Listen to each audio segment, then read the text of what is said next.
I'm here in front of the state capitol with my Senate colleague, Senator Melanie Leavitt. I do want to start by noting that Black history is inextricably tied to the political history of the state. From Newmarket, New Hampshire, Wentworth Cheswell was the first person of African descent elected in America to public office in 1777. But it took 2 centuries for our first state representative to be elected, Henry B. Richardson, in 1974. Well, Melanie, welcome to our tour, and I hope you introduce yourself and talk a little bit about your experiences in our legislature. Thank you so much, David. Well, I'm Senator Melanie Leavitt, and I am the first African American senator for New Hampshire. My experience has been one of awe, actually. I'm in awe that I have an opportunity to work collaboratively with so many people. I often felt almost giddy walking down the hallway going to our caucuses thinking I'm going to be sitting with educators and doctors and cybersecurity people and great thinkers. So it's very exciting to be a part of that, but also it's primarily very exciting to be able to represent my constituents in my district as well as the state. I know that you've had some particular concerns for African American history and making that presence felt in the state, and I wonder if you could talk about Juneteenth and that legislation. Certainly, African American history is our shared history, and several years ago we had celebrated Juneteenth in Nashua, and the governor actually wrote a proclamation for the day. And I worked with Jordan Thompson, who wanted to see Juneteenth be a holiday every year, and several others, including yourself. Mm-hmm. And we were able to pass Juneteenth, which is, of course, the day that all men, women, children were free from being enslaved people. And it really brings out the importance of your work on voting rights in New Hampshire, because that Juneteenth was the day when the word finally was brought by federal troops to Texas that indeed the Constitution now recognized people of African descent. But the struggle for the vote continues today, and I know you've taken a lot of leadership on ensuring that people have access to the ballot. Yes, absolutely. The struggle does continue, and as a chair of election law, I feel very responsible for ensuring that everyone has the constitutional right to vote.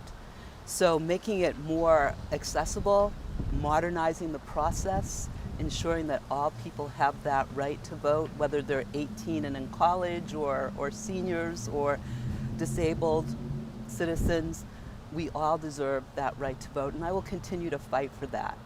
That desire actually comes from my ancestors, come from our history, to know what it's like to not be able to vote and then to have this right. This precious right is something that we must continue to fight for.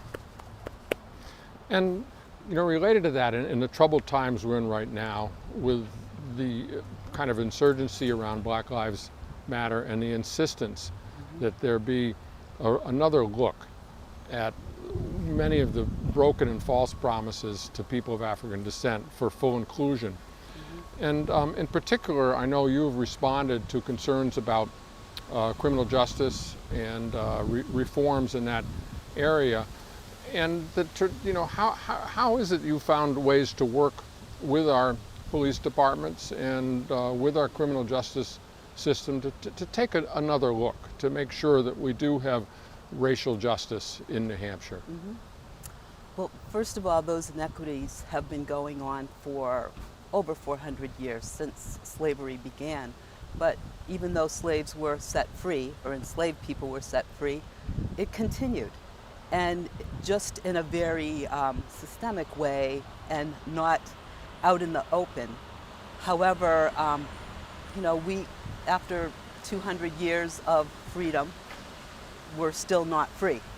And this is something that we see on TV nightly when people are killed in front of our eyes, shot in the back.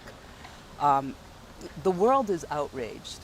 Our country has really come together. All people, all colors, all ages and stripes have come together saying that this is enough and that we want to know more about our history, about our African American history, about the history of brown people in America. And we want fairness and equity in the law.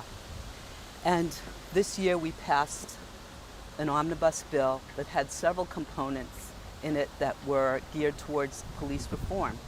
We passed these components with the help of law enforcement. We did it together, and those being banning chokeholds, banning the use of privatized prisons, reporting police misconduct, and funding psychological testing for new police officers. So again, those things we did together, and that is not the end. This is the beginning, but the important thing is that we continue to do this work collaboratively with the judicial system, with law enforcement, with our advocates and our people that want to see change. Well, thank you, Melanie. It really shows the work that goes on. I think a lot of people, younger people, don't understand that through the 1960s and into the 70s, there was segregation in New Hampshire. There was exclusion from public accommodation, from restaurants, from employment. And that generation really fought hard to bring these freedoms that people associate with the civil rights movement in the South to New Hampshire, which some people used to call the Mississippi of the North. And also, we were the very last state to recognize Martin Luther King. Yes. Martin Luther King Day. So, in that light, what do you tell these young folks, young people of color in your district who see you, you're a state senator, what do you tell them about what they can do to be involved in civic life? Well, I would say that they should get involved in organizations that promote peace and justice. The vigils that we're hearing and seeing around the state, around the country, are very important. It's an opportunity for our young people of color to actually share their experiences with people who would not have heard those experiences before. I'm very hopeful because it is not only people of color that want to see change, but it's all people that want to see change. So to the young people, we need to embrace that. And yes, that means we may need to teach people. Yes. We may need to educate people, but the thing is they want to be educated. So if we keep going along those lines of wanting to know more, wanting equal justice, I believe that we will ultimately obtain that goal. Well, Melanie, you're standing where Frederick Douglass stood for one of his last public speeches in 1892. And I think that your voice adds to what his voice proclaimed to let freedom ring in New Hampshire. My friend, my colleague, how about a distance elbow bump? Thank you so much. Thank you. Thank you, David. Okay. Thank you. On behalf of David Waters and myself, we hope you have enjoyed the Black Heritage Trail of New Hampshire's tour of Concord.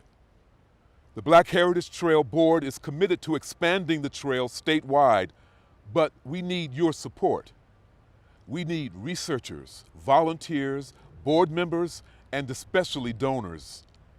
We do this in the memory and in honor of African Americans of earlier generations, and in the hope that this history can bridge America's racial divisions, foster hard conversations about justice and equity, and affirm for future generations that Black lives do indeed matter. Please join us by visiting www.blackheritagetrailnh.org. Thank you, and thank you for your contributions, and thank you for your interest in the trail.